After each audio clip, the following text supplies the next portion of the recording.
The first part of Competency 12 quiz questions. In this video, we will answer questions involving geometric properties. Number 1, consider the following definition. An angle consists of two rays. The definition is faulty. Which one of the following should be added to the end of this definition so that it is a complete description of an angle? Okay, so going in opposite directions, well, that is a definition of a line, basically. So that's not going to work. Okay. With a common endpoint, absolutely, I buy that one. Okay. That are congruent? No, they do not have to be congruent. In fact, usually they're not. With different endpoints, and that should be one word, endpoints. Different? That doesn't make sense. No, absolutely not. So I would say that that has to be B. Okay, now let's look at number 2.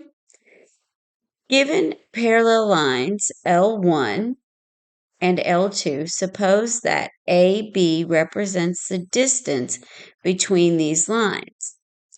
Point A lies on L1, where points B and C lie on L2. Which one of the following must be true? Okay, the minute they said that AB represents distance, this tells me that we have a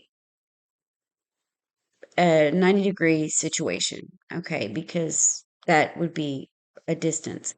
Well, it'd be the shortest distance, but I would say that that's the case, and I'll tell you why I'm thinking that. Well, even if we moved it over a little, let's look at our answers and then think about that, okay?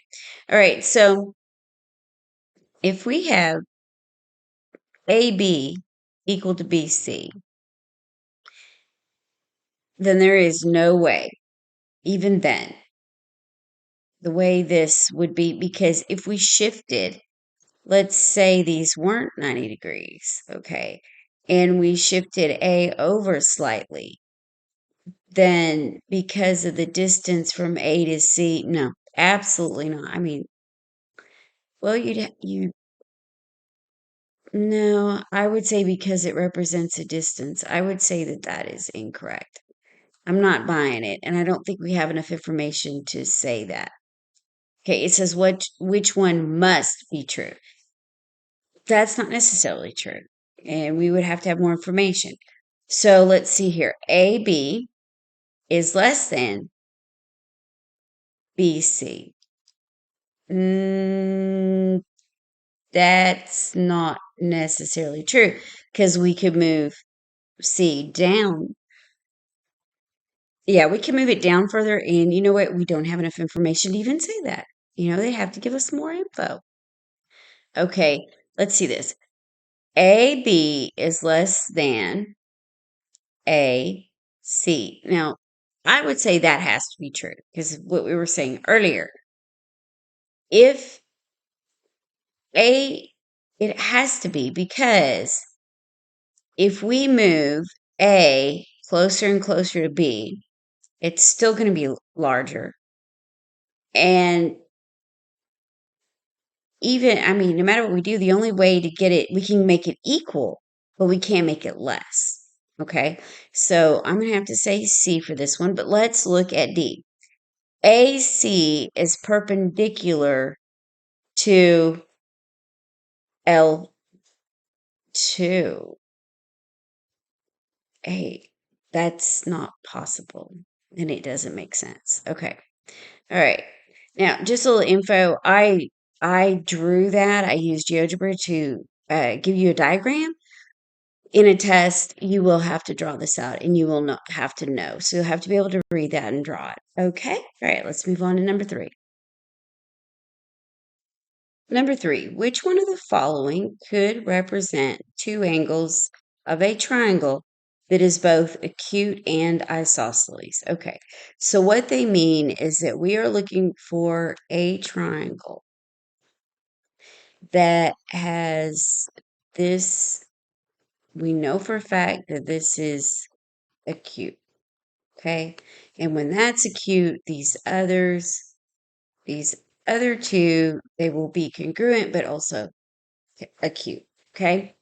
All right, so what we're looking for is a situation where we take 180 degrees, subtract what we think will be the singleton acute top angle, and then we subtract that from 180 and then divide the remaining part by 2, and then we should end up with 2 congruent bottom angles, okay? So let's get started. So let's see. Let's look at A. And we have to try it both ways, okay? So we can take 180. Let's do minus 58. Now let's divide that by 2. 61, it doesn't work, but that doesn't mean A isn't the answer. So what we do is we take 180 and we subtract the 64. Now divide that remaining 116, divide that by 2. And lo and behold, it gives us 2 angles of 58 degrees. So I'm going to say A could be it. But let's check well, look here. If we have 180 and we subtract and 41 and 41, minus 41 minus 41, which would be the 2 bottom angles because they're congruent. Now, when I push enter, we should get, if it is going to work, we'll have an angle less than 90, and we don't. So B doesn't work. Because remember, part of the requirements were that singleton top angle is going to be acute. And 98 is not the definition of acute. Okay, well, let's look at C. Okay, C doesn't work. There's no way. Okay, because that is not it's not a triangle. When you add, let's say, 60 plus 60 plus 58, that's not 180. Okay. The minute I saw the 60 degrees, I knew I needed 3 of those. So that's just not going to happen. So that's impossible. And let's see here. I think the same thing is true of D, because if you had 2 times 55, that's 110. Then you'd have to add the 35. That won't work. And then if you had 2 times 35, that's 70 plus 55. That's still not going to equal 180. So D is also impossible. Yeah, so they give us 2 crazy impossibilities, and then they give us B that doesn't satisfy the definition. So only A satisfies the definition and requirement that they gave us. Okay. So now number 4. In triangle XYZ, XY is 8, which is marked, and XZ equals 13. Which one of the following is not possible? Okay. All right, let's see here. So A, that option says that YZ would be greater than 19. Well, that has to be, because if it was less, okay, because what I'm trying to say is that 13 plus 8. Okay, we have 13 plus 8. That equals 21. The honest truth is it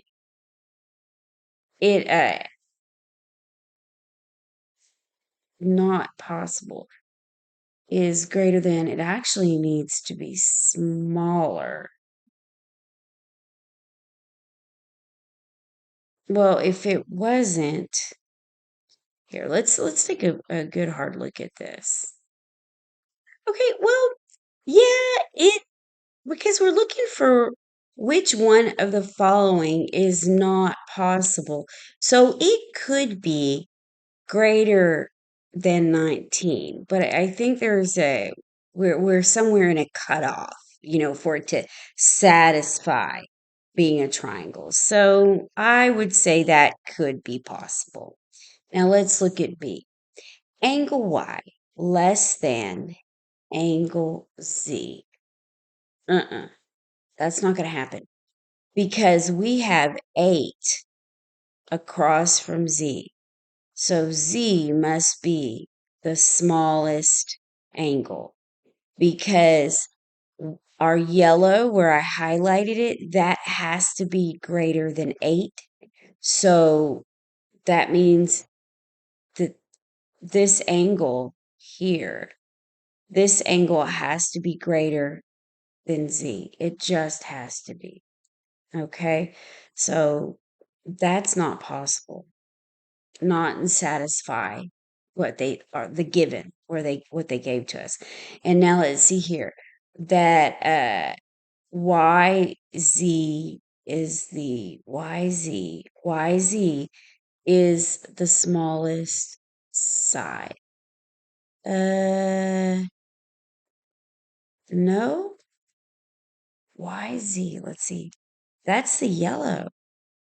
But I'm thinking that can't be the smallest side either.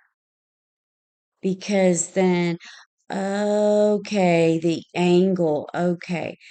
All right, I see what they're trying to say. We could have X being smaller, and because we can actually move this, we could move the point Z, keeping 8 rigid, and this length could be it could be kept. The length of 13 can be kept, and we can move that, which would shrink X and decrease the length of our yellow highlighted segment there, our YZ. So that could be possible. It could happen. Because you understand, I created this triangle using GeoGebra, but not knowing the rest of the requirements for the triangle, I kind of just played with it. And if you go in GeoGebra and build this and move things around, you'll see what I'm talking about. Okay, now triangle XYZ is isosceles. Yes, you could make that isosceles. You could make this 8 and slide that over and keep the rigidity of 13. It could happen. Or I'm looking, you could make that actually be even easier if you're looking at the triangle the way I have it. The truth is, I could see making this 13.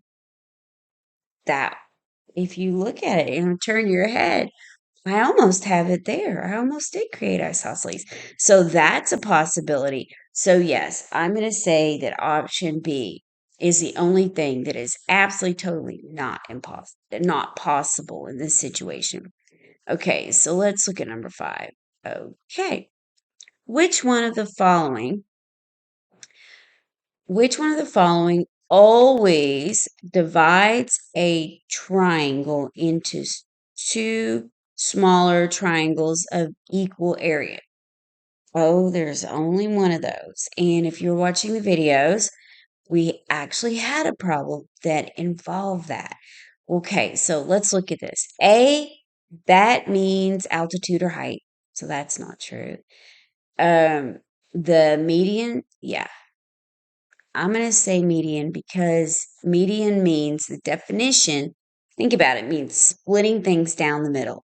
So you're going to split that area right in half. Okay. But let's look at the other option. So C is a mid segment. No. What a mid segment does, it'd be like this. And what you can do is you have this and this congruent like this, and this would be your midsection.